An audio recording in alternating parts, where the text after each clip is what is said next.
yang kami hormati dan kami taati dawuh-dawuhipun Romo Kiai Haji Ahmad Musta'in Syafi'i,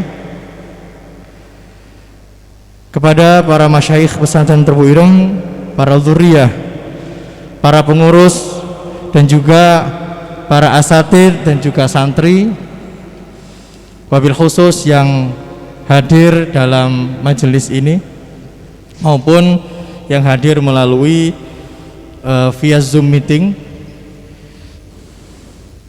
Pertama-tama marilah kita panjatkan puji syukur kehadirat Allah Subhanahu wa taala, karena pada kesempatan kali ini tepat setelah sebulan yang lalu kita bertemu dan sekarang bertemu lagi untuk mengaji dan mengkaji kitab karya Hadratus Syekh Kiai Haji Muhammad Hasyim Asy'ari Adabul Alim wal Muta'alim, masih bersama Dr. Kiai Haji Ahmad Musta'in Syafi'i dan Romo Kiai Haji Abdul Hakim Mahfud.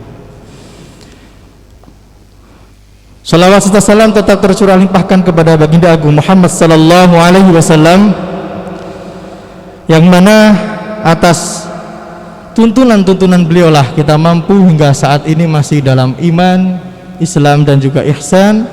Terlebih lagi kesempatan besar bagi kita untuk tetap berada dalam majelis ilmu, membersamai ilmu dan ahli ilmu, terus dalam bingkai ilmu, dalam kehidupan yang ilmiah.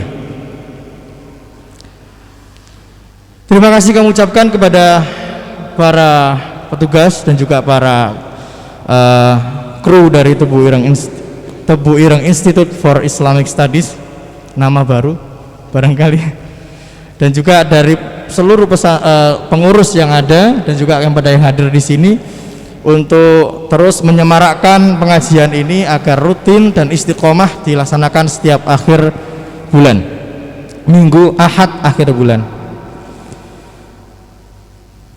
Sebelum kita mulai pengajian, marilah kita buka dengan bacaan Ummul Quran supaya apa yang akan kita laksanakan pada malam hari ini dapat lancar, barokah, manfaat di dini wa dunia wal akhirah.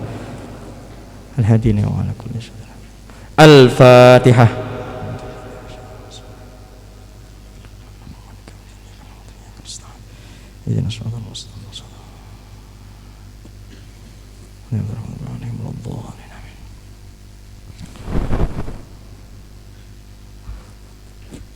Langsung saja, pada kesempatan kali ini kita akan langsung mendengarkan, menyimak dan juga mengikuti, dan juga nanti kita akan berdiskusi bersama terkait kitab Adabul Alim wal Muta'alim bersama Dr. Kiai Haji Ahmad Musta'in Syafi'i. Kepada beliau kami atur, silahkan.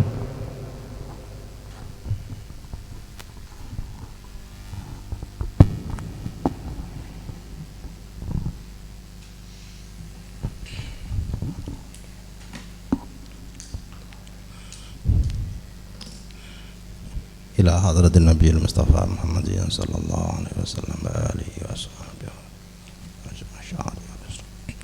الفاتحة. إياك نعبد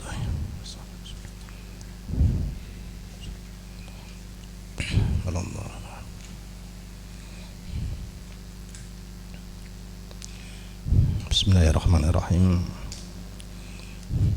قال المصنف رحمه الله تعالى ونفعنا به وبعلومه وأمدنا بأسراره وأعاد علينا من بركاته بالدارين آمين. سبحانك لا علم لنا إلا ما علمتنا إنك أنت العليم. بسم الله الرحمن الرحيم. قوله وقال الله تعالى إنما yakhsyallaha min ibadihil ulama'u. Dasar dari keunggulan ilmu, derajat ulama di hadapan Allah, salah satu dasarnya adalah ini. Innama yakhsha hanya. Jadi ini kan adatul khas ya.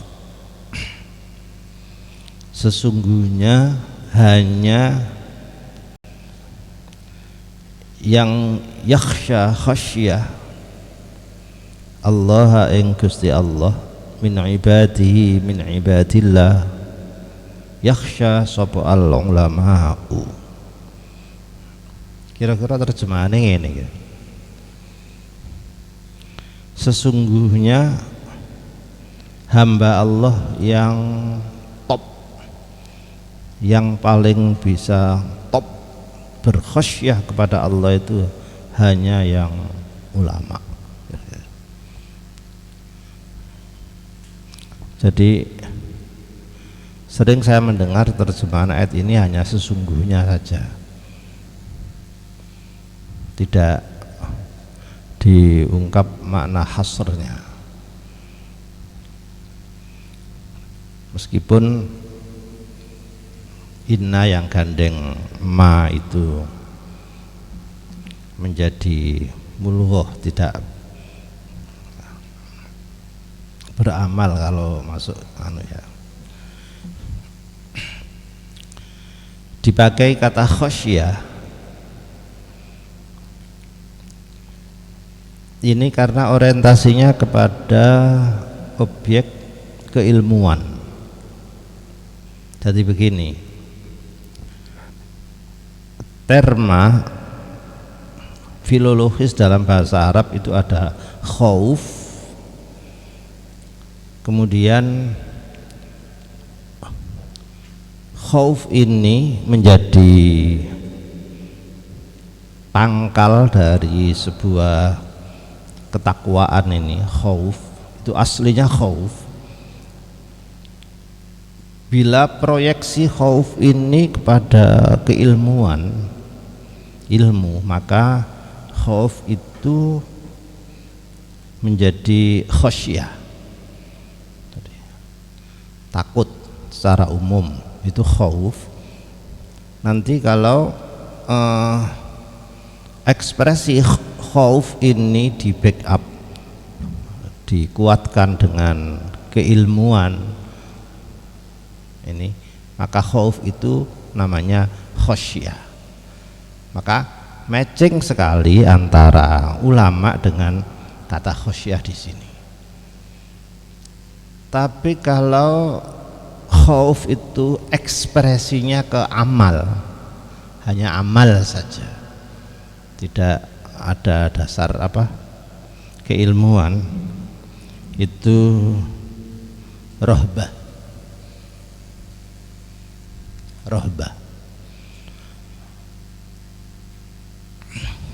Tapi yang elang-elang padha ae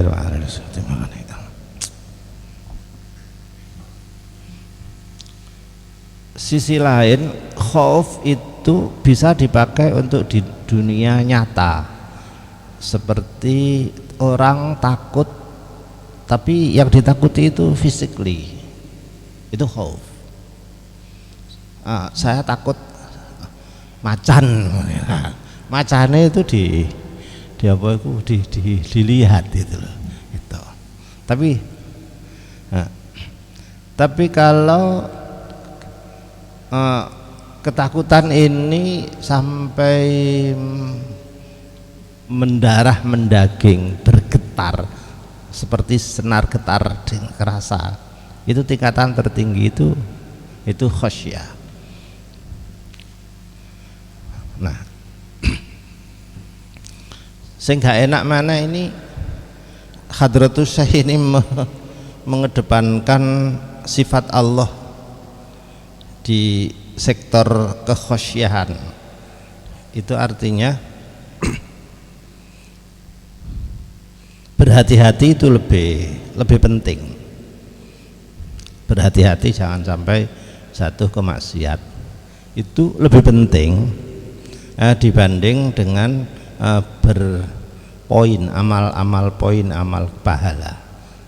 Maka teori darul mafasidnya itu tinggi Hadratus Syekh ini. Di dalam filsafat ilmu yang membedakan, yang dipadukan dengan studi agama, seperti siapa ini ya, ada ilmuwan Jerman siapa namanya, Joachim Wahid, meneliti perilaku keagamaan dari para pemujanya, pemuja Tuhan. Tuhan itu dideskripsikan dalam dua hal. Pertama, Tuhan didekati dari segi yang menakutkan. Sebetulnya Tuhan Gusti Allah itu kan misteri sekali menurut dia, nggak terlihat kan. Bahasa mereka namanya mysterium. Jadi God itu mysterium. Tapi kalau seseorang mendekati Tuhan itu dengan cara ketakutan, wedi diketaki, disiksa dan lain-lain.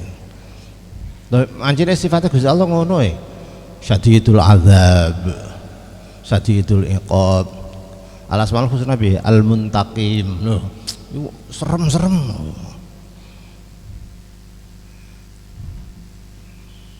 Itu namanya pendekatan tremendum. Jadi Tuhan sebagai mysterium tremendum, mendekati Tuhan dari perspektif yang menakutkan. Kalau di dalam teori sufistik yang paling nyata itu sholawat wahidiyah. Kenal ya sholawat wahidiyah ya? Yang kedung lo Kediri dulu tuh gitu. Kiai Majid ya, Kiai Ma'ruf ya, Kiai Majid. Terus yang di daerah ini apa? Atas itu ya itu. Wahidiyah itu isinya itu bicarane nangis ya, nangis tok, wedi tok. Ada bayangan bahwa dia itu kelelep di mana ini, di lautan dosa, terus megap-megap njaluk ditulung Gusti Allah ya, seperti itu. Jadi orang itu diarahkan untuk wedi terhadap siksaan Gusti Allah.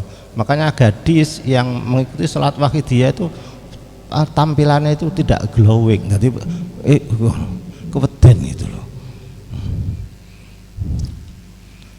Kalau sampean itu memegang torekot yang menggunakan pendekatan mysterium tremendum, mau gelis tuwek kan? Iya, soalnya wedi terus, gelis tuwek, rambutnya gelis putih barang. Gak percaya jajalan.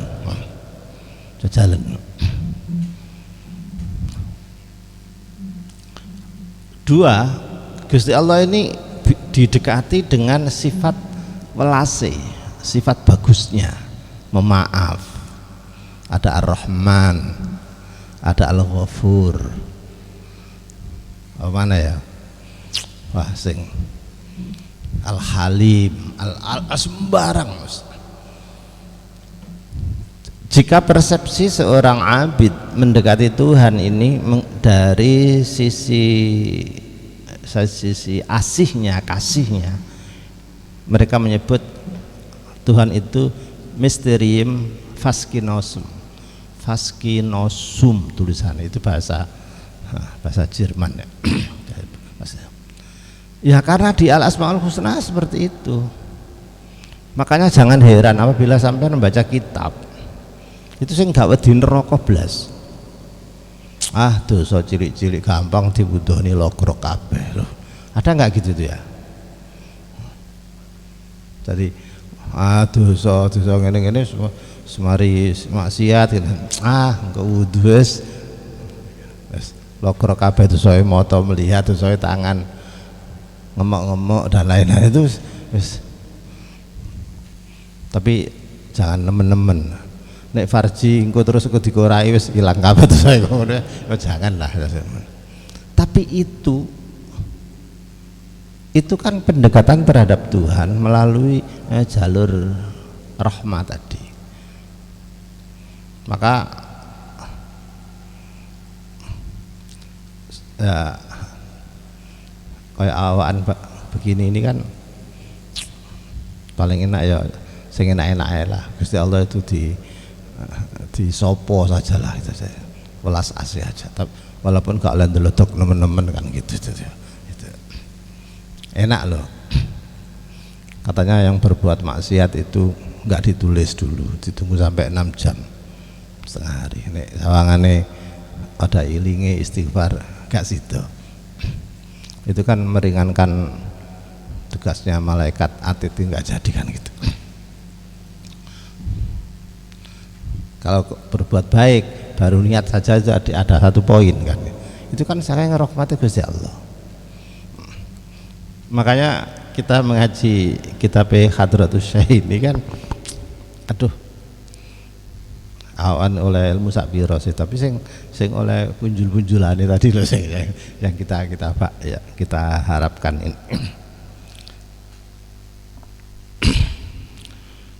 Dua kali kata ulama di dalam Al-Quran itu disebut. Pertama konteksnya sebagai hamba Allah yang punya prestasi khosyah tertinggi, dan kedua sebagai sifat untuk ilmuwan Bani Israel. Ayya'lamahu ulama'u Bani Israel. Jadi tidak perlu kita iri ya, memang Allah ini memuliakan Bani Israel itu orangnya cerdas-cerdas. Walaqad ikhtarnahum ala ilmin alal alamin. Jadi memang dari segi intelektual itu melebihi dari semua orang di alam ini. Dan harus dipilih Gusti Allah. Untuk itu para nabi-nabi itu kan sing teko Arab mek piro? Mek Hadratur Rasul sapa liya-liyane kan non Arab. Saya mau ngelambrak sedikit dari ini karena ulama ini. Sebegitunya Al-Quran menghargai ilmuwan Bani Israel ya. Sampai walaqad ikhtarnahum ala ilmin alal alamin. Mungkin Pak Kiai ini nanti bisa bercerita, mungkin di dunia bisnis itu orang-orang Yahudi barang itu mungkin lebih kreatif. Ngoten Kiai. Monggo. Nanti aja. Mungkin begitu seperti itu. Tapi jahatnya pasti gitu, jahatnya mesti jahatnya.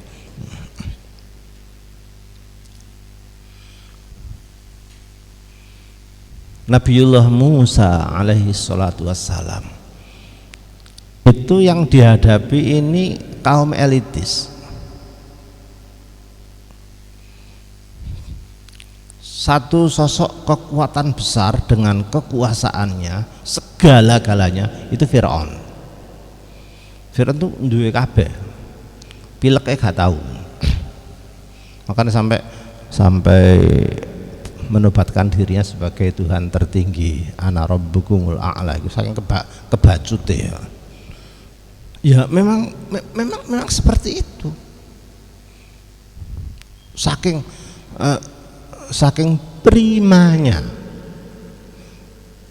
semua punya. Sementara Nabiullah Musa sendiri dari pengembala, berawal dari karir pengembala, kemudian di training 40 hari di gurun Sinai, lalu mempunyai kesaktian itu yang eksternal ya. Yang internal dia menghadapi misanannya sendiri, yaitu Qarun. Keduanya disebut dalam Al-Quran.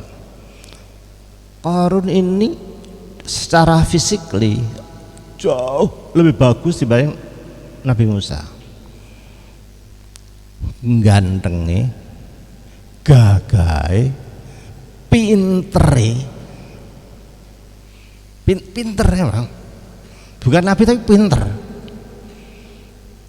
Sugih. Bayangkan. Sementara Nabi Musa pengembala Iya tapi nabi sakti. Karo-karone dihadapi. Yang eksternal Fir'aun karuan. Nabi Musa itu kepingin mempunyai dana yang cukup.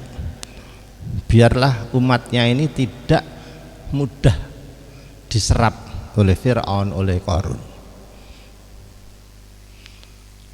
Sapa sih sing gak mbolo Fir'aun itu? Sapa?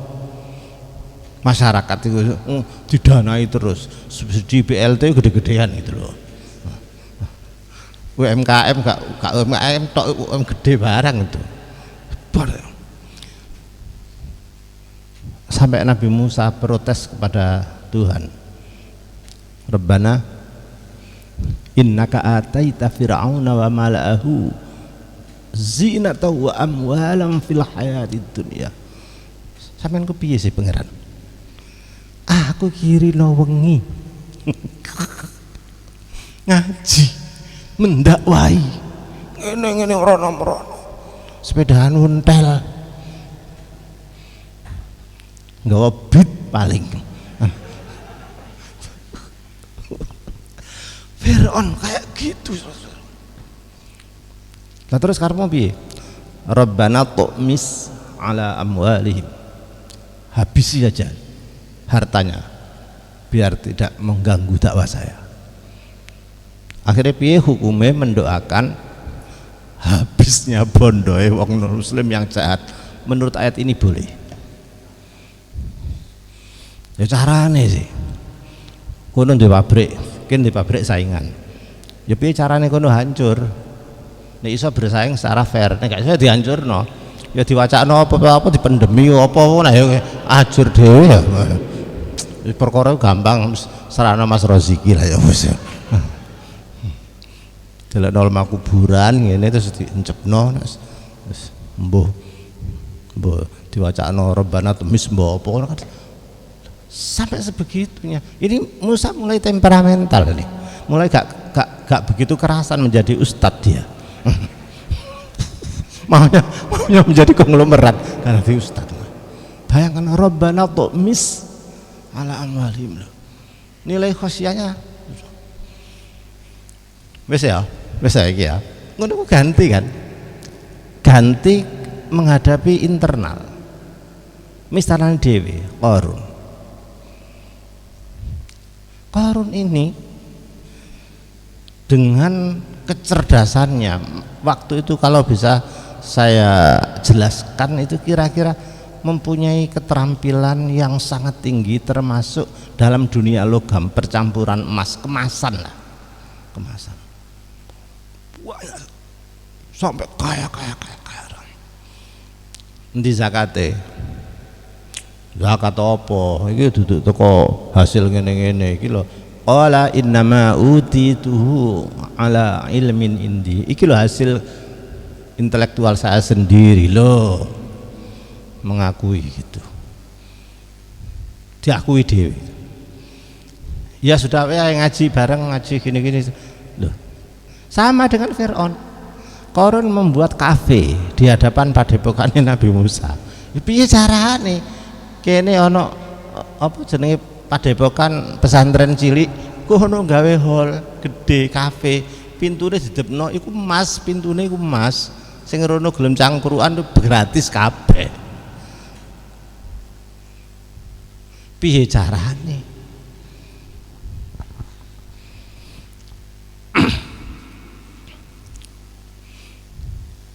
Keduanya disiksa dengan tipe yang sama. Fir'aun ditenggelamkan di air dan Qarun juga ditenggelamkan di bumi. Bahkan lebih nemen sing iki.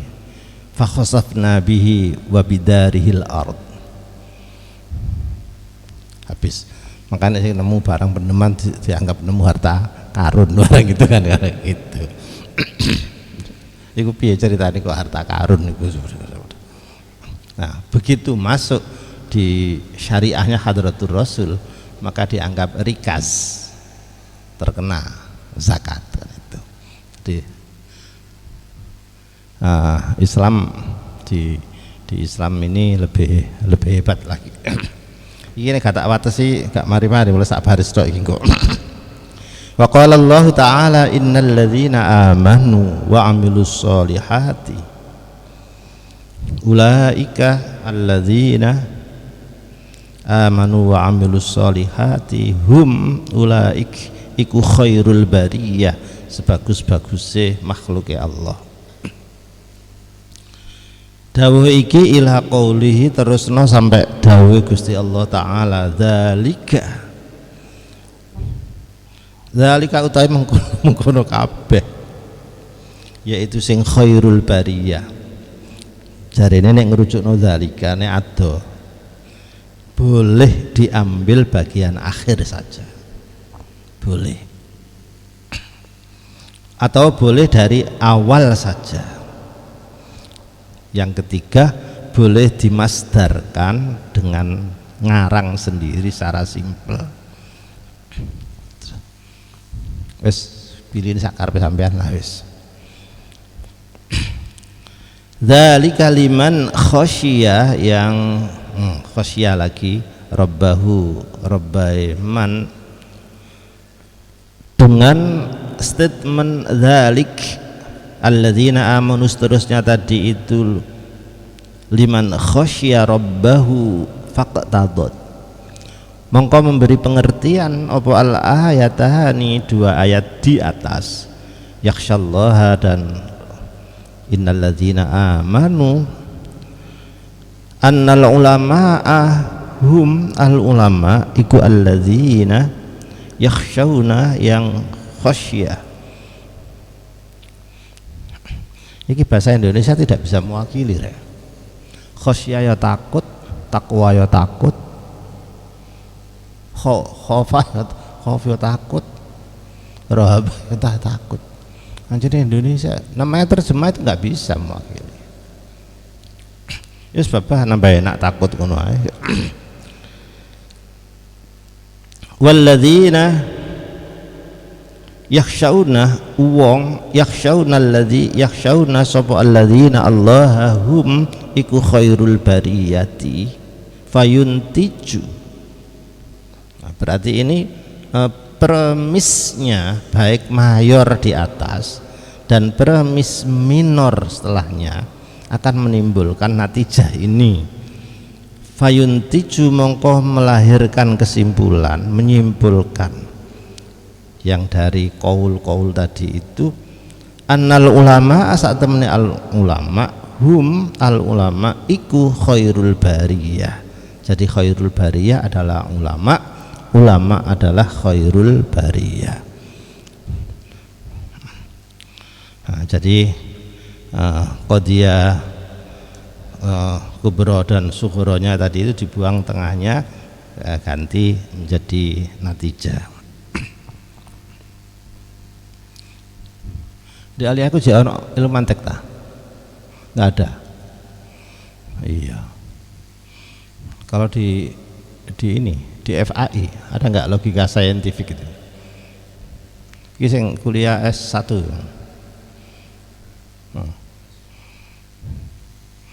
Ya wis, kata terusan aku ngomong. Lah piye? Mu'alimin ono. Iya. Mu'alimin ada itu. Yang dipakai apa itu? Al-Ibrahimi apa? Ya kalau di kuliahmu itu ada namanya logika saintifik. Nah ini rupanya hadratus saya iso mantek iki. Qadiyahnya kubro sughra kemudian dibuang anunya, khat ausatnya dibuang lalu timbul natijah. Masih aku tahu belajar ngono barang masih. Ketok hadratus saya ini logika manteknya jalan nih iso iki. Aku ngene pinter hadratus ya iya nek pinter aja disebut hadratus ya. Ketok iki. Wa qala sama Rasulullah sallallahu alaihi wasallam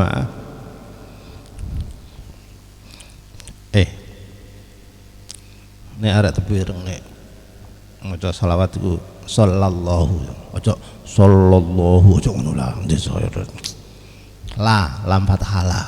Aku sering ngrungokno ustaz sallallahu ngawur ae sallallahu sing tafhim ku Allah itu tutul ae ya salah bukan sallallahu opo ya kono ngisin-ngisin ya gak pantes dadi kiai ngono-ngono ya gak apa-apa ya Wan. Memang selain Al-Quran itu tidak perlu bertajwid, tidak perlu, tapi nek baca benar kan bagus. Nah, nek kabeh bertajwid, waduh kacau. Mana fasoha, astaghfirullahaladzim, kacau kabeh. Biasa aja. La ilaha illallah boleh, la ilaha illallah boleh, sakan karepmu wis ta. Wong atase siji maneh nek maca Al-Qur'an fa'alam annahu la ilaha illallah la harus infitah ya. Guru nahwu sing bejat. Qama Zaidun, apa dun? Maro tu Zaidin, apa wong kasroten kok din? Din.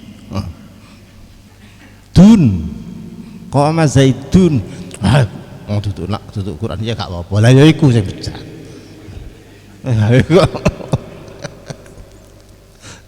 yes ya gak apa-apa tapi kan kalau Zaidun masuk Al-Quran falamma qada Zaidun minha watara gak oleh Zaidun minha gak oleh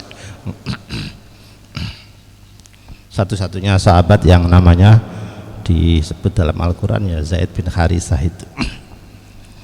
Abu Bakar enggak hebat ya, budak diangkat derajatnya sampai mlebu Quran.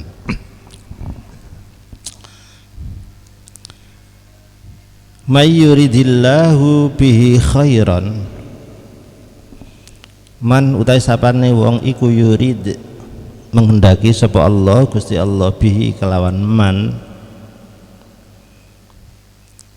khairan ing kebagusan dadi wong apik, salah satu indikatornya yufaqih mongko minterno sapa Gusti Allahu ing yufaqihu ing man fid din ing dalam masalah agama.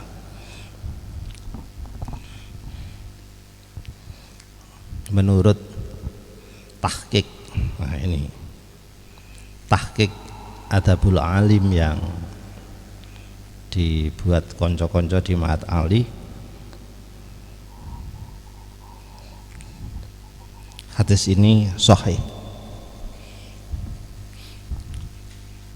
ana gunane duwe Ma'had Ali kayak gini, sahih, ada referensinya di sini.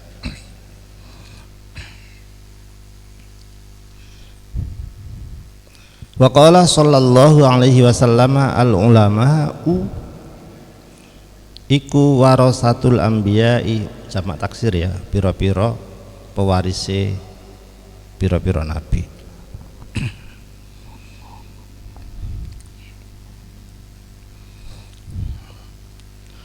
Iya, namanya bahasa wahyu ya, indah, filosofis, bahwa ulama itu pewaris nabi. Menurut fikih mawaris, ahli waris ana sing oleh separo, ana sing oleh seperempat, ada sepertiga, seperenam, seperdelapan, ana sing mahjub barang. Tadi ana kira-kira ulama iku sing diwarisi iku apane? Mungkin ilmune iki, mungkin oleh mewarisi surbane tok ngono. Jadi kita harus tersinggung dengan sentilan Hadratur Rasul ini yang diungkap. Awas loh, ulama itu pewaris Nabi loh.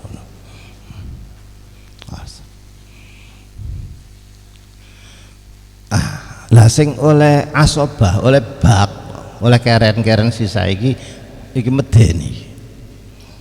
Spekulasi. Ahli waris nek oleh bagian bak mungkin akeh dhewe, mungkin entek kok leblas mungkin wis dijupuki. Iya nek warosanya itu Bunuwatun itu Ibnun, wah itu mesti akeh dhewe, utawa aslu bapak mesti bagus. Jadi hanya far'u ini dan aslu. Nek ketika Hawashi, ketika akhun ukhtu dan spekulasi delok sik mungkin gak oleh. Saiki awakmu ojo gampang-gampang kon menyebut dirinya menjadi anggota Nahdlatul Ulama, hati-hatiin kon, hati-hatiin lo. Sing dadi pengurus Nahdlatul Ulama itu harus tersinggung nih. Iki ulama, pergerakan ulama sing mbok warisi teko Nabi apa nih? Aku jangan-jangan proyek iki ngono. Loh, lah iyalah, saya itu kan gabungan dari 3 organisasi, ada Nahdlatul Tujjar, iya betul ya, ada organisasi kumpulan dari pedagang sing hebat. Kemudian dari Hizbul Waton, ya dari jago-jagoan itu. Lalu dari intelektual Taswirul Afkar, ya Taswirul Afkar yang kiai-kiai. 3 ini digabung sebagai pergerakan Nahdlatul itu pergerakan. Sing mimpin sapa? Tujar apa-apa ndak, yang dipilih itu imamnya itu ulama, makanya jadi Nahdlatul Ulama. Jadi yang pembawa obornya ini ya CE apa itu, CE universal, CE ono pemikirane dan lain-lain, tapi kira-kira ngono. Ini meneh wis urusono warisane Hadratus Syekh ini, jamaah Jamiyah Nahdlatul Ulama iki urusono temenan, kayak Hadratus Syekh ngurusi apa iki Nahdlatul Ulama temenan, menjadi warosah temenan, barokah. Terus lho aku ya tahu rek tadi tapi gak apa iku, gak formal pengurus, paling nek ngene iku apa Jamiatul Qura wal Khufat kan gitu ya pernah karuan ngene iki wis bebas teko sayun ngono iku urusan saya betul orang Tebireng kudu ngono, suci sekali. Nahdlatul Ulama yang didirikan oleh beliau itu suci sekali, ulama. Nah terus kiai 20 tahun yang akan datang ku sapa? Ya Allah mungkin iki iso maneh katene. Hah? Wong sing tuwa wis mati kabeh. Imam Syafi'i ku biar gak tadi imam biasa, gede tadi imam mazhab. Jadi keilmuan itu sesungguhnya hasil kerja tim, bukan personal. Nggak percaya. Menjadi ilmuwan itu, menjadi mazhab itu kerja tim. Imam Asy-Syafi'i kalau tidak didukung oleh ashab Syafi'i yang memang penulis hebat, ya tidak masyhur seperti ini. Aku nyampe nong ini ki, nek ijen gak mungkin. Ono Mas Anang, padahal iki badminton nyemesi aku bareng ya. Ya tapi gak apa-apa. Wis tenang ae, wae badminton ngaji wis. Iya, tapi kan kerja tim apa? Hebat loh. Saya ulangi lagi, pembentukan keilmuan itu hasil kerja tim, bukan personality, bukan. Dengan demikian kan uangku gak iso ndangak, itu kan gak bisa ya, harus rukaan sujada, anda asrat awal itu.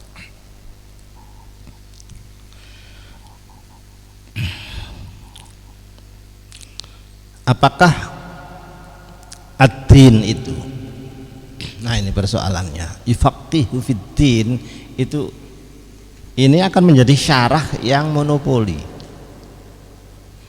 kalau dipegang oleh pesantren salaf.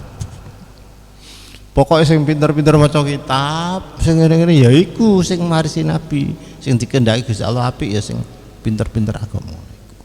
Waduh, berarti iki sing iso ilmu-ilmu anu gak masuk iki. Gak ifaku fiddin. Piye iki? May yuridillahu bihi khairan yufaqihu fiddin. Tafaqquh fiddin ini apakah khusus yang syar'i itu apa ndak? Wis, sampean bisa membuat klasifikasi, klaster keilmuan mungkin versi Imamuna Al-Ghazali dari Ma'arif dari apa ini. Tapi saya kok enggak. Mana saja yang menjadi ilmu yang manfaatnya di dalam kehidupan beragama, beribadah, kehidupan orang Islam, yaitu din. Akan di ganjarane sing ngimami sholat jamaah dengan yang menyediakan air wudhu. Gak mungkin kiai ini menyediakan air wudhu, mesti sing tukang listrik, tukang sanyo, tukang iku mesti. Iki kira-kira sing gawe iki piye ganjarane? Sing ngurusi iku piye? Bagaimana mungkin orang satrul aurah?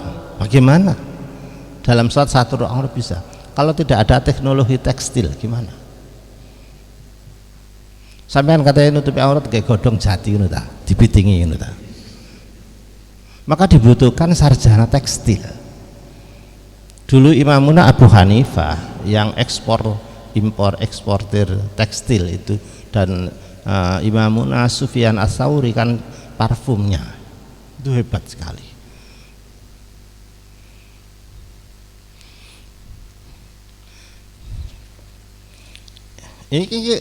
Iki syarhul hadisnya bisa monopoli. Mu'alimin bisa mengklaim ini hadisnya Mu'alimin ini. Mahat Ali termasuk. Kawan blas itu dianggap iso hadis iso ngene iki. Sing mlebu swarga dhewe ngene. Anggite swargane mbok demu dhewe akhire. Nah terus sing liya-liyane enggak. Kalau sampai membaca klasifikasi Al-Ma'arif Al-Ulum di Imamuna Al-Ghazali dengan ada dikotomi, silakan. Tapi saya mau bertanya, bagaimana sampean bisa ngepasno fawalli wajhaka syatrul Masjidil Haram? Tidak, kalau tanpa astronomi itu gimana? Madhep kiblat iku piye sih? Nek ngene ya apa? Kulon kundi sih sana ya. Sembayang ngadep ngetan cer oleh gak? Yo oleh wong bumi bener hati muter lho padha ngene. Iya, tapi diambil yang terdekat. Tekon di ijtihad iki. Jare bumi bulat. Pokoke wetan kulon sakarepe ngadepe kan padha ae sih. Ngadep rono kok diterusno lho padha ae padha. Ya, tapi nitisno syatrul Masjidil Haram kalau tidak pakai ilmu itu enggak iso. Haji apa gunanya manis tato ilaihi sabila? Itu artinya kan peluang umat Islam itu harus pandai dalam teknologi transportasi, mengingat jaraknya jauh. Masa numpak kapal terus kayak biyen. Nah, model-model begitu itu suatu ketika ada seorang sahabat dari luar negeri, waktu itu ditugaskan apa? Mungkin saya tidak tahu apa teko Damaskus apa teko mana? Apa teko daerah nanti lah, daerah Irak apa saya lupa itu. Itu membawa lilin gede gini. dibawa ke masjid, dinyalakan. Wow, malam itu Masjid Nabawi itu cerah sekali. Aneh, biasanya kan pakai pakai minyak tradisional, tapi pakai lilin karena di luar itu sudah teknologinya pakai lilin sumber, tapi gede gitu. Hadratul Rasul masuk di masjid itu, padang, ada teknologi baru ini. Siapa ya? Ini mau saking luar negeri mereka bawa ini kok apik, makanya kalau dalam masjid jenengan ini tidak di rumah. Apa riwayat yang disampaikan Hadratul Rasul, nawwarta masjidi nawwarallahu qabrak. You sekarang menyinari masjid saya, mudah-mudahan Allah menyinari madangno kuburanmu. Itu artinya teknologi itu punya imbas, punya efek. Iki rahasia ya. Salah satu rahasia nih kepengin kuburannya padang.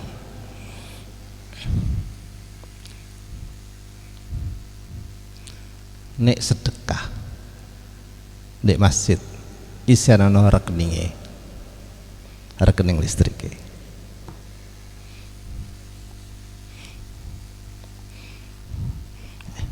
Iki nek gak sing ngomong iso gak salah kok aku lah. Iku lha opo iku. Iya. Nanti dari hadis itu iya ya. Jadi kira-kira sedekah pulsa listrik masjid itu insya Allah. Aku gak kono-kono wong bapak meneh tak boronge masjid itu. Nah, sekarang ini kan pakai prabayar kabeh kan, nanti gak ketara sampai pengurus itu kok cik akeh ayo pulsa ayo sopo sing ngisi meneng wae.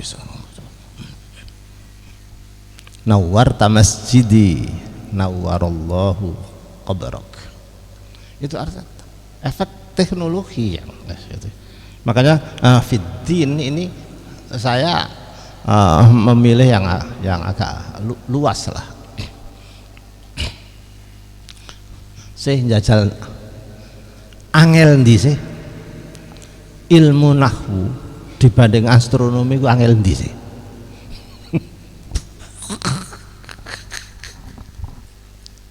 Angel ndi?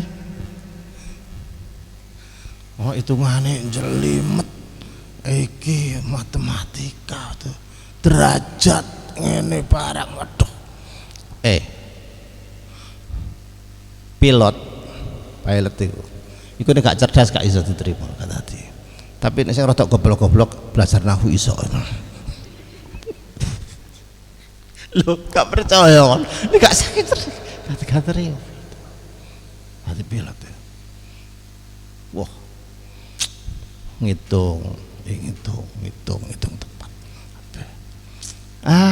Nahwu paling rofa, nek gak rofa ya nasab. Nek gak nasab ya jer. Paling sing jazm iki tok bisa. Susah. Sak goblok-goblok wong belajar nahwu udah gampang iso. Enggak, sing pinter-pinter nahwu cek gak sumbung-sumbung nemen lah cek ngono aja. Masih ono sing luwih angel. Mosok ono arek. Maaf. Sambat gak iso faraid. Ketakon apa arek ngono iku? Matematika iso faraid gak iso nemen. Angkanya terbatas separuh, sepertiga, seperempat, seperenam, seperlima gak ono sih. Sepertujuh gak ono kan, seperdelapan. Angka yang mulek iku tok 24 iku 12, 24 ono aul 24 aul sekali menjadi 27. Ya Allah, pirang gelintir sambat diulang faraid gak iso lho. Ketakono arek ngono iku. Nemen. Arek tebireng. Terus sampe gak iso faraid rek. Wong ilmu sak kilat nek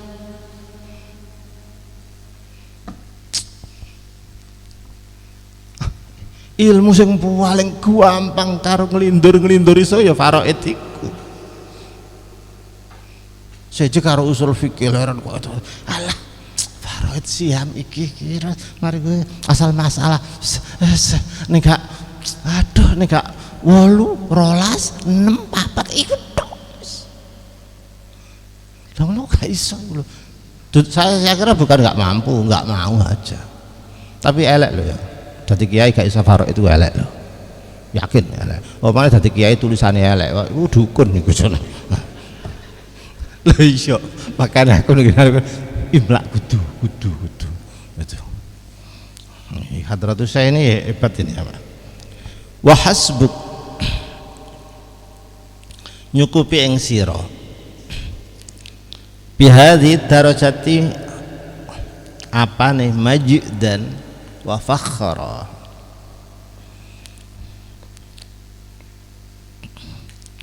Majdu iku biasae derajat tinggi yang lebih eksklusif, tapi fakhr itu biasanya bisa dibuat kebanggaan orang lain. Makanya ada Fakhruddin. Nah, iki rada ono mungkin potensi sombong itu ada di fakhru ini. Soalnya ada populisnya, ada populisnya. Mukhtalim fakhur di Al-Qur'an kan itu. Bedanya mukhtal, innallaha la yuhibbu kulla mukhtalin fakhur. Kalau mukhtal ya kabeh maknanya sombong ya. Mukhtal itu an-nazar, melihat dirinya sendiri, melihat dirinya sendiri itu baik, disebut an-nazar ilan nafs bi'ainil iftikhar, memandang dirinya itu mumbul gede, itu memandang dirinya. Karena an-nazar ilan nafs itu bi'ainil iftikhar. Tapi kalau fakhur itu dibalik, nazar ilal ghairi bi'ainil ihtiqar, memandang orang lain remeh, ainil ihtiqar itu. Meskipun ada sisi perbedaan lain, ini biasanya di kitab Al-Furuq ya. Saya nggak punya ini, lumayan dulu pernah punya, tak delek-delek gak ono ya. Cobalah perpustakaan wonten kan itu ya, di Matali ada ya Al-Furuq. Jadi kalau di ulum Quran itu ada al-mutaradifat, maka minal mutaradifat wa laisa minal mutaradifat, maka minal mutaradifat wa laisa minal mutaradifat gitu. Kayak gitu. Wa bihadhihi rutbati, cukup dengan derajat ini, syarafan kemarin sudah, wa dzikra. Wa dzikra ini viral. Maknanya viral, lebih dikenal orang. Bismillahirrahmanirrahim. Wa rafa'na laka dzikrak. Jadi hadratur Rasul itu, Nabiullah Muhammad sallallahu alaihi wasallam itu selain potensinya hebat, itu dia diangkat oleh Allah sangat viral, bahkan sangat populis sekali di hadapan makhluk. Makanya disebut warafa'na laka dzikrak, sebutanmu mesti unggul semua. Wong wis kena jenenge Muhammad wis ndelep kabeh, wis unggul dhewe. Nah ini makanya ini dzikra. Meskipun kaum sofistik itu menghindari populis, menghindari apa ini yang wa idza kana la rutbata jika. Nah ini Hadratus saya mulai memainkan mafhum mukhalafah di sini. Ini wis ketok usul fikih ini sing di apa iku sing dikedepankan. Ya pinter temen iki macam-macam mau mantek saiki usul fikih. Iya nggih. Wa idza kana la rutbata fauqan nubuwati, tidak ada tingkatan iku maujud yang lebih hebat fauqan nubuwati, maka fala syarafa, maka tidak ada kemuliaan iku maujud fauqa syarafil wirasah. Saya membaca wirasah aja lah pakai alif. Litil karrutbati, tidak ada kemuliaan kepewarisan Nabi tadi, litil karrutbah, mengkono iki tingkatan tersebut. Saya kira ini cukup karena ini membicarakan apa ini orientasi keilmuan dan derajatnya. Wa ghayatul ilmi al amal ini nanti sudah beda bahasan, sudah masuk kepada aplikasi pada amal. Nah, saya kira itulah, barangkali tidak ada pertanyaan. Tuh.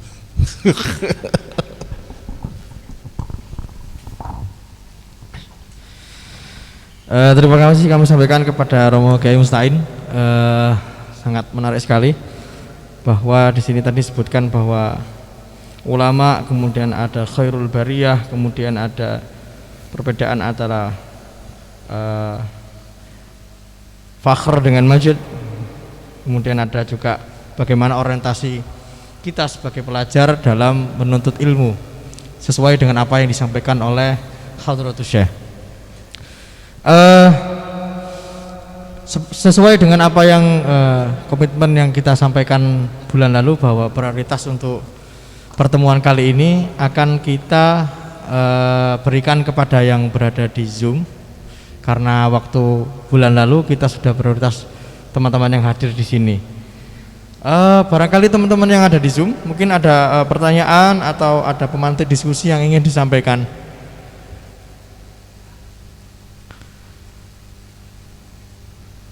Ada?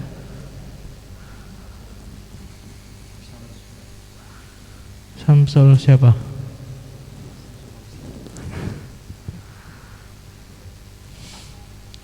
Ada yang mau bertanya? Yang mau bertanya langsung di on-kan mic-nya saja, di unmute, raise hand,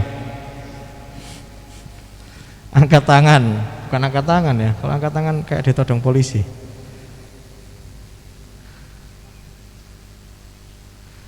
Ada yang mau bicara? Yang mana ya? Oh, enggak ada. Enggak ada, semuanya sudah terjawab.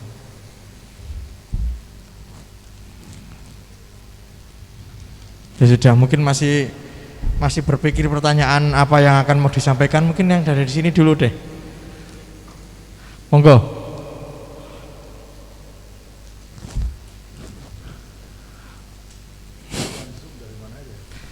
Yang Zoom ada dari Mesir, ada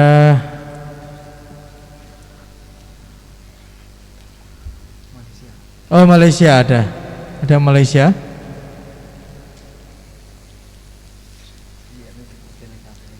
Oh ya, ada juga dari pesantren Tebuireng cabang juga ada beberapa yang ikut.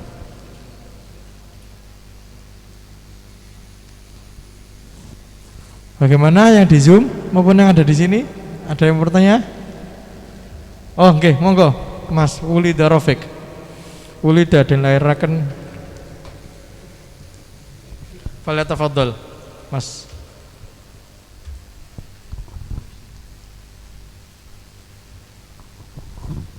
Assalamualaikum warahmatullahi wabarakatuh. Mohon izin bertanya. Di beberapa ceramah itu, ini pertanyaan mungkin sedikit keluar dari konteks. Di beberapa ceramah itu kan ada kayak semacam mubalik yang mengutip man qala la ilaha illallah dakhalal jannah wa in zana wa in saroko itu. Nah, ini kan kalau seumpama disebutkan pada orang-orang yang malas, akhirnya gimana ya? Ya orang itu jadi malas gitu malah. Lah untuk itu karena sudah kebanyakan yang mengutip hadis-hadis yang sifatnya gampang banget gitu. Akhirnya ya udahlah biarin aja. Yang penting kan dia sudah sadar. Akhirnya kayak gitu. Lah untuk mensifati atau menyikapi yang seperti itu gimana? Terima kasih. Assalamualaikum warahmatullahi wabarakatuh. Pertanyaan sederhana, tapi mungkin bisa menggelitik kita ya. Barangkali setelah melakukan perbuatan-perbuatan yang dilarang, dan walah ya sudahlah, saya kan masih Islam. Itu. Ada lagi? Karena di Zoom masih ada yang belum nyambung ini. Ada lagi? Oh, oke. Mas Sahrul. Assalamualaikum warahmatullahi wabarakatuh. Pertanyaan saya tentang dua pilihan dalam mendekati Tuhan yang awal tadi disinggung. Saya tertarik untuk meninjau kira-kira yang dicontohkan oleh Hadratur Rasul di dalam menyebarkan Islam itu pendekatan pertama yang mendekati Tuhan dengan sisi menyeramkannya, atau pendekatan kedua, atau justru ternyata kolaborasi. Ada saat di mana pendekatan pertama lebih baik dan ada saat pendekatan kedua lebih baik, dan kiranya ini bisa dijelaskan lebih lanjut. Terima kasih. Assalamualaikum. Waalaikumsalam. Jadi minta penjelasan mana yang lebih baik gitu ya, Mas Sarul ya. Oke. Mungkin dijawab dulu maupun.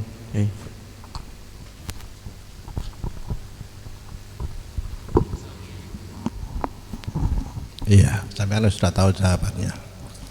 Allahu a'lam. Biar aku gak dosa wis kok.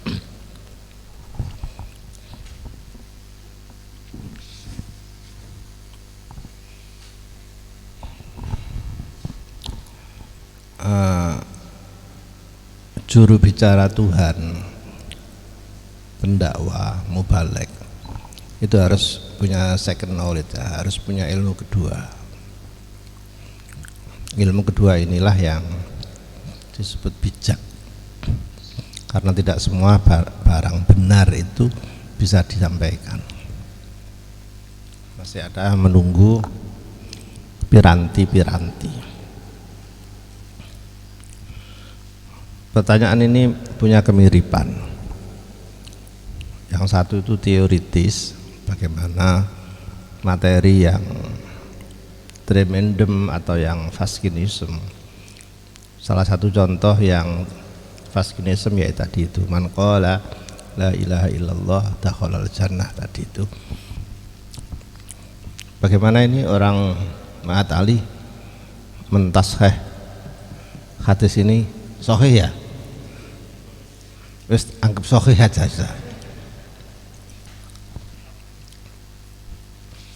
Kalau tidak salah sabab urutnya itu dalam situasi yang agak genting, Hadratul Rasul itu menyendiri dan sahabat bingung. Terus yang lain-lain mencari dendi serek dendi kok ini khawatir diculik wong kafir dan lain-lain. Terus kayaknya Abu Hurairah rawinya itu yang menemukan Abu Hurairah. Abu Hurairah itu imigran juga dan masuk Islam itu sudah pada paruh akhir periode Madinah. Bayangkan dari konglomerat. Ini orang Yaman juga ya.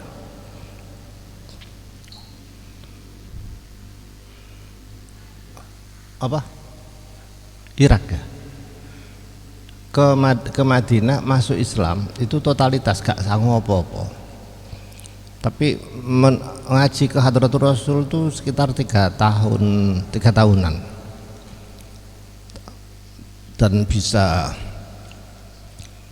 mengkoleksi banyak hadis ya. Salah satu hikmahnya menjadi orang kere itu terus pinter itu. Iya. Saya gak ngurusi macam-macam aja. Bura kan ketua Ashabus Suffah kan. Santri yang di pinggiran masjid. Ini yang menemukan. Alhamdulillah Nabi di sini. Iya wis. Kandakno arek-arek. Ya aku nek kene nggih. Tapi Hadratul Rasul ini memang bijak betul. Biar by data. Saya dipoto dhisik ya. Selfie dhisik ngono. Kayak wong ngundang ceramah ngono dipoto. Wis teko. Nah, ini Hadratul Rasul seperti itu. Abu Hurairah itu sudah menemukan Hadratul Rasul di situ. Tapi yang punya inisiatif Nabi dewe. Gawon sandalku. Kayak bukti bayi data ini. Gawon sandalku.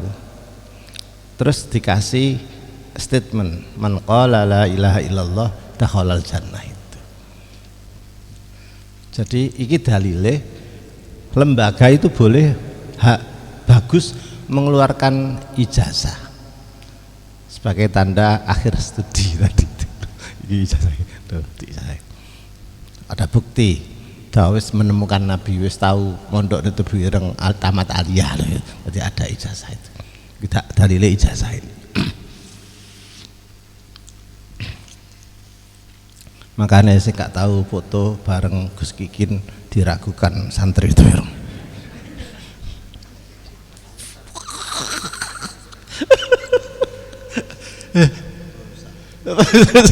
Zaman saya ini bayi data ada kita. Nah, sudah.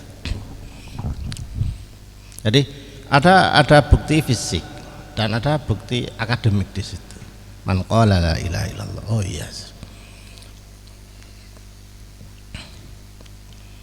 Makanya nasihat di dalam ijazah itu kan simpel-simpel saja. Makanya ini diambilkan kata itu. Nah, berkembang hadis itu sampai di tangan Abu Dzar Al-Ghifari. Abu Dzarrin Al-Ghifari ini orang miskin, melihat hadis itu, wah, gak percaya. Semudah itu, temen lagi. Cek enak ngono tok. Padahal dia itu kan Imam Sufiyah, sahabat Abu Dzar Al-Ghifari ini. Jadi salah satu perwakilan sahabat sufistik itu Abu Dzar ini. Didialogkan, ditahqiqkan kepada Hadratul Rasul. Begitu ada statement man qala la ilaha illallah dakhalal jannah. Ya Rasulullah, wa in zana wa in saraq. Wa in zana wa in saraq. Wa in zana wa in saraq ya Rasulullah. Wa in zana wa in saraq. Temen lagi sama kita. Wa in zana wa in saraq, kata jawab wa in rohima anfu Abi Dzarrin. Irungmu kandane ngengkel lagi gitu. Wa in rohima anfu Abi Dzarrin. Ini adalah uji validitas tentang kebenaran hadis itu yang begitu simpel. Makanya oleh Abu Dzar ada uji validitas di situ dan ternyata benar. Konsekuensinya hadis itu kan hanya menjamin masuk surga.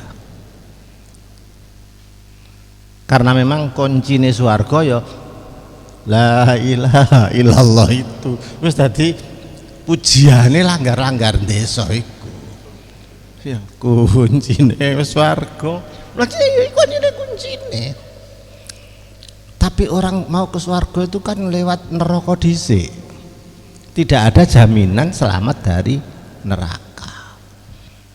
Bener Nabi ku. Nanti awakmu zina terus gini tuh maksiat terus pokoknya ya Allah maksud tak jamin cuma awakmu gosong di neraka itu berapa tahun tuh urusanmu gitu loh. Ini dulu sudah pernah saya bahas ya. Kalau sampean masuk tarekat, pilihlah tarekat yang menjamin bebas dari api neraka. Jangan masuk tarekat yang sekedar menjamin masuk surga. Itu baru menjamin masuk surga. Nah, tunggal. Nah, di sini ini perlu sebuah kearifan dari seorang mutakallim.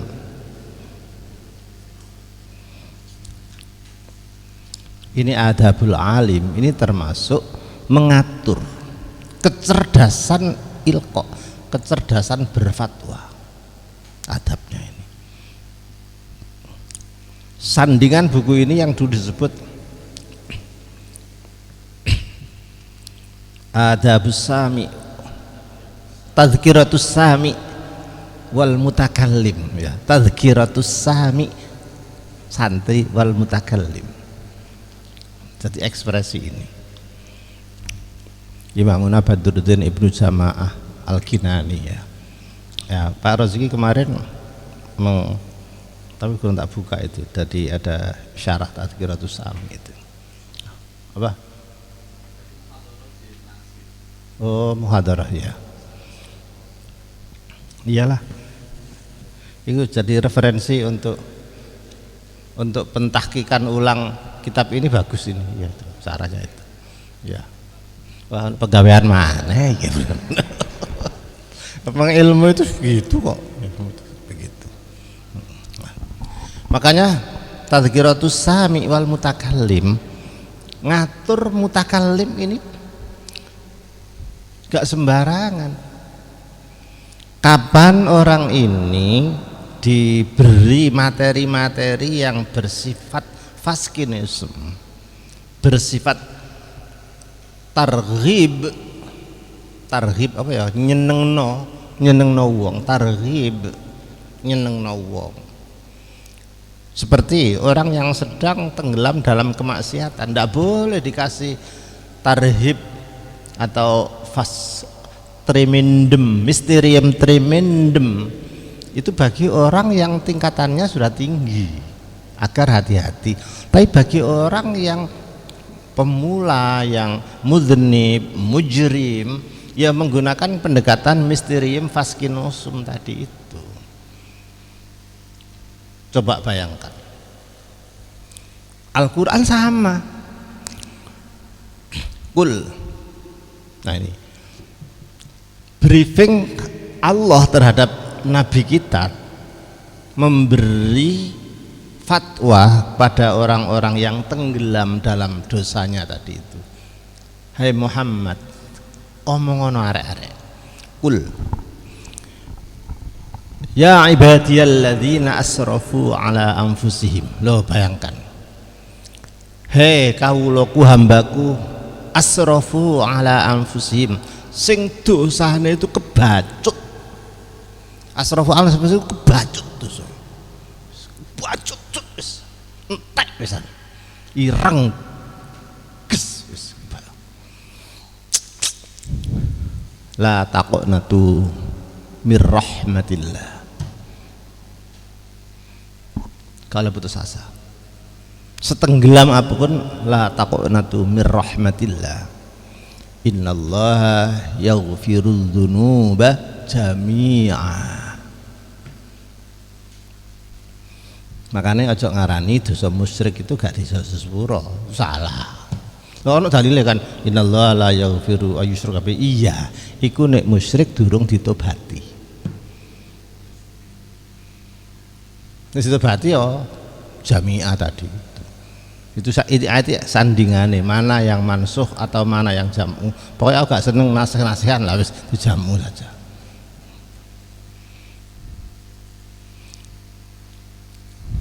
Jadi kira-kira ini,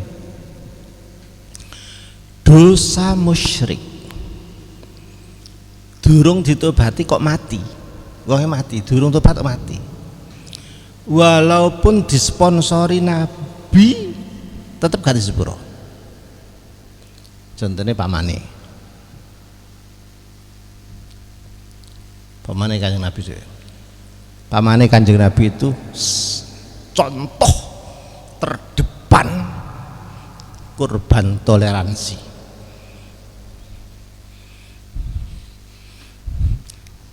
Rungokno wong sing sok toleransi, rungokno kupingmu. Kurban toleransi ini besar resikonya dalam teologi.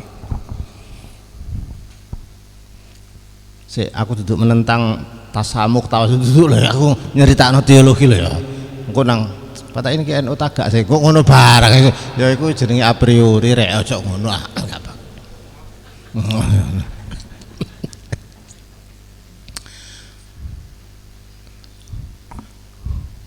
Paman Abu Thalib wis kate mati, ambil nazak, berjasa membesarkan Hadratul Rasul, dirangkul wis kate nazak. Ya am Qul la ilaha illallah. Man pisan lho man, sekali aja man ucapkan la ilaha illallah pisan tak lah, mari mati-mati yo gak apa-apa, sekali aja. Ahtajju biha indallahi yaumal qiyamah, akan saya jadikan alasan omongan sampean la ilaha illallah ini di hadapan Tuhan. Aku tak ngadep dewi bela sampean. Percaya wong Hadratul Rasul itu gak tahu goro, tertarik dek. Baru mau membuka kata-kata dadakan ndelok dhisik janadid apa iki, apa janadid apa iki jenenge tokoh-tokoh Quraisy yang di belakangnya ada Abu Lahab, Abu Lahab, yang itu kan tokoh-tokohnya kan nyambangi waktu itu di ngiringane. Ndelok dhisik, delok belum akan mengucap ditohok oleh Abu Jahal.